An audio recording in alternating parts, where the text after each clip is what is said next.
I just finished Dark Souls 2 yesterday, and oh my god, that was miserable.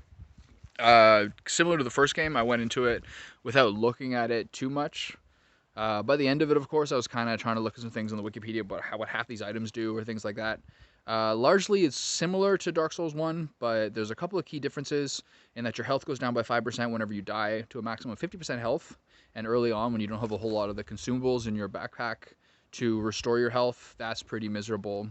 There's a couple of differences where you have to level up a stat to get more invulnerability frames for your roll. So in this game, your roll distance is what gets changed by your weight, but then your agility makes it so that you have more invulnerability during the roll itself, which is new.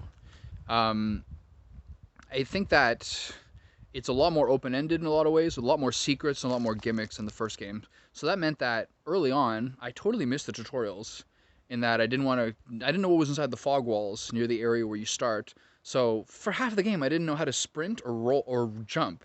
So, and then I also missed like a good third of the early game. Places like Heidi's Tower of Flame and Huntsman's Copse and Earthen Peak and Iron Keep. All these things I totally missed, and I was stumbling around getting annihilated by DLC content like the Dragon Sanctum, a Sanctuary City, instead of going through these areas. So consequently, I got destroyed by those and hated my life. But then went back through that early part of the game and then through to Drangleic Castle, considerably sort of over leveled, which is kind of has its own benefits in some ways. Some of the main mechanical complaints I have in this game is there feels like there's a little bit of a delay when you roll.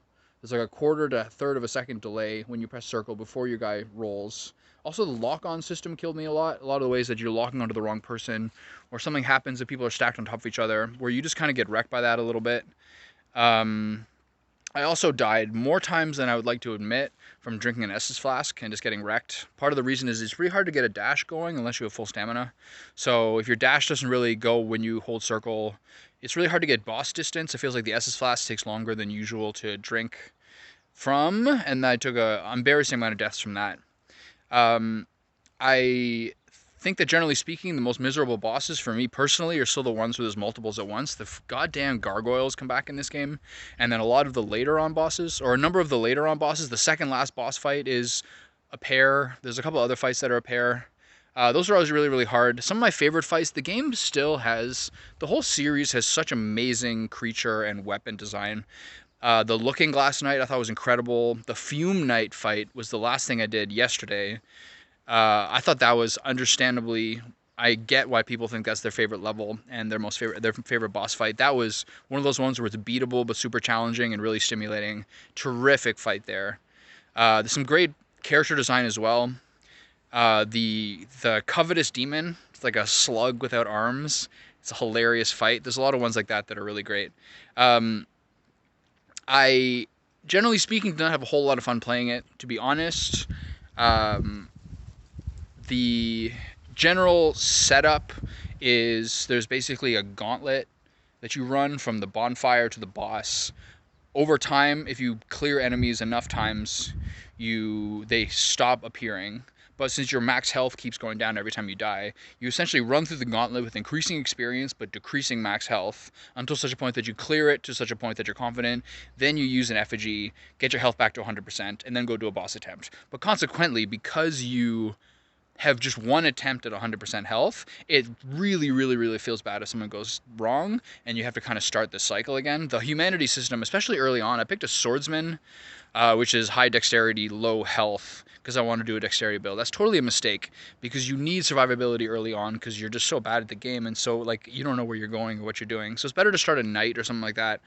And just be a little more durable for the beginning.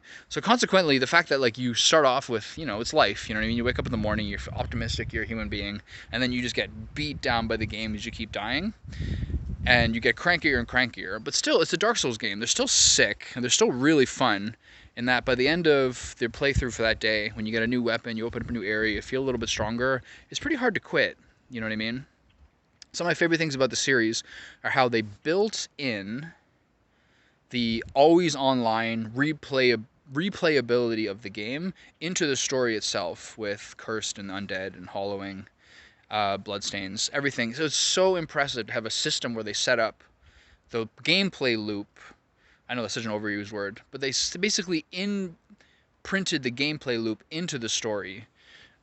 Story-wise, I don't think I necessarily enjoyed it as much as Dark Souls 1. There's much less of like that snaky, clever moral dilemma in this one. It sort of unfolds the narrative over time, but it never really feels like, besides just telling a story, that it really hits you in the same way. Like a lot of the late game bosses kind of come out of nowhere. Like I'm not sure I should really know who these people are. But there's a lot of real highlights near the end, especially with Drangleic Castle, the Dragon Eyrie. There's a lot of really, really beautiful scenarios near the end.